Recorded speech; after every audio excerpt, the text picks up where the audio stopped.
Good morning, everyone. So I'm here under the Cobra, and I'm looking into the driver's footwell from underneath the car. Obviously, I haven't yet riveted in this aluminum panel, and that's very intentional because I knew that I wasn't anywhere close to done, and this panel doesn't hold up anything. It'll be pretty quick to rivet in when it's time. So I'm gonna do that at another point, not right this second. Although now that I'm looking at it, I probably could do this panel, but maybe not at the moment. Anyway, what I'm working on today, a few things probably, but this is what I'm starting with. This is the throttle cable at the gas pedal side. And if you recall from my last video, I got it set up on the engine side mostly, a couple more details, but on the gas pedal side, the Factory 5 kit comes with this little ball retainer, and you need this because the throttle cable itself has a much smaller hole than this retainer, and this keeps this ball from popping out on your gas pedal. I have this Russ Thompson adjustable gas pedal that I bought. I like it. The one thing was that this hole that plastic bit is supposed to go into was initially round, and you remember being a kid, there's that whole round peg square hole thing. So in this case, square peg round hole. So I just took the Dremel and filed it out a little bit, so this should make it go in easier. So let's see if I can do that. Well, that didn't take but a second once I got that hole drilled out to make it more square. So I guess square pegs do go in square holes. So now that's in there, and I put the gas pedal in. I've adjusted it so that it's a little bit behind the brake pedal, kind of like what you see in most production cars, which sort of makes sense. Nice thing with this gas pedal is that you see these two holes up here. There's a couple of set screws in here with an Allen, that you just use an Allen key to tighten or loosen, and then you can move the gas pedal forward or back. So now, vroom vroom.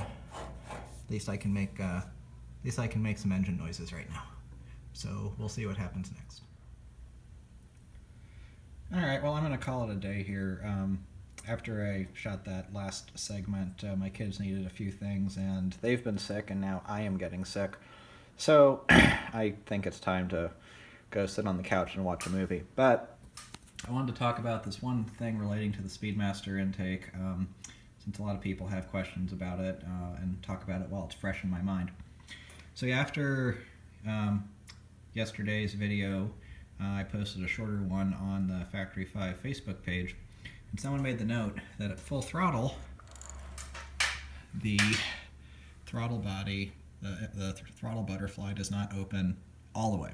It opens most of the way, but it's about, probably 85 degrees, not a full 90.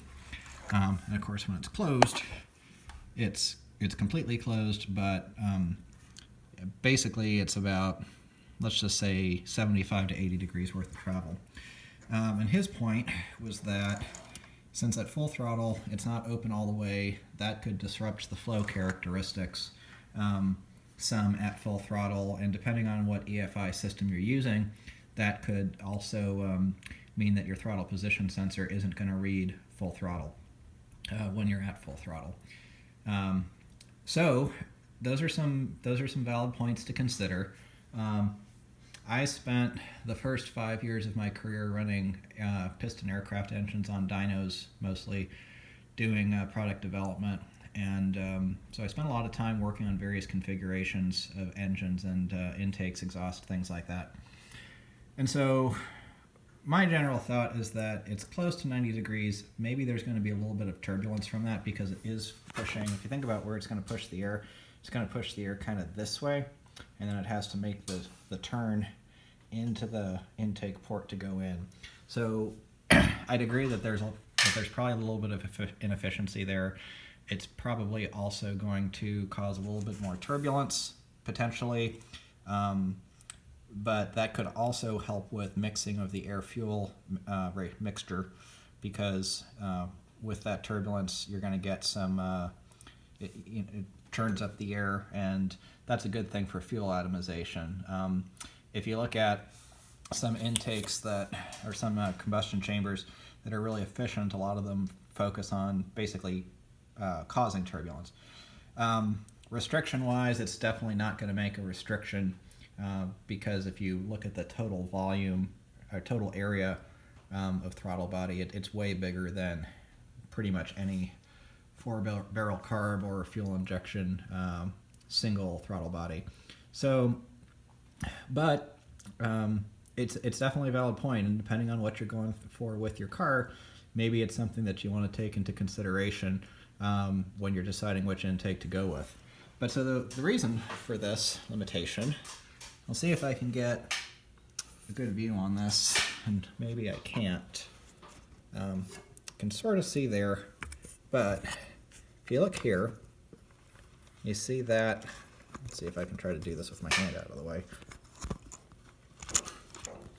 So if you take a look there, what's happening is at full throttle, that's as far as it'll go, and that little shiny part, it's got the two flat plates 90 degrees off of each other, this thing here. That is actually hitting a stop down here, and that's a physical stop that's cast into each throttle body housing. So the only way to try to change that is going to be to either machine each one of the throttle bodies, or to machine this here piece that's hitting the stops so that you have more travel, and specifically machining it on this side that's the full throttle stop. You can't just adjust it with these here.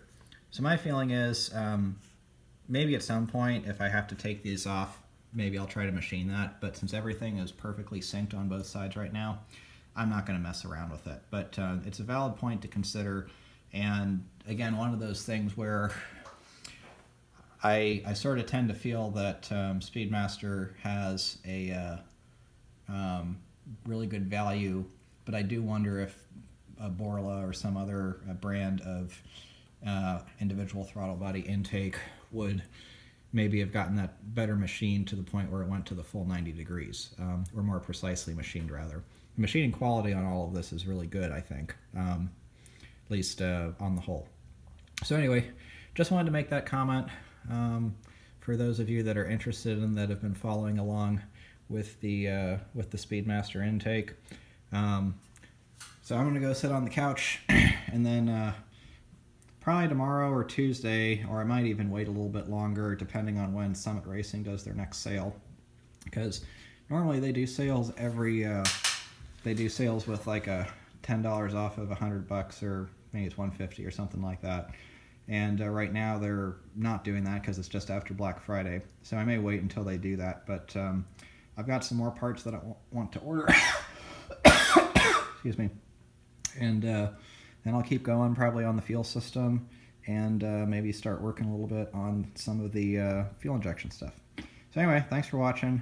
Like, subscribe, ask any questions if you have them, and we'll see you next time.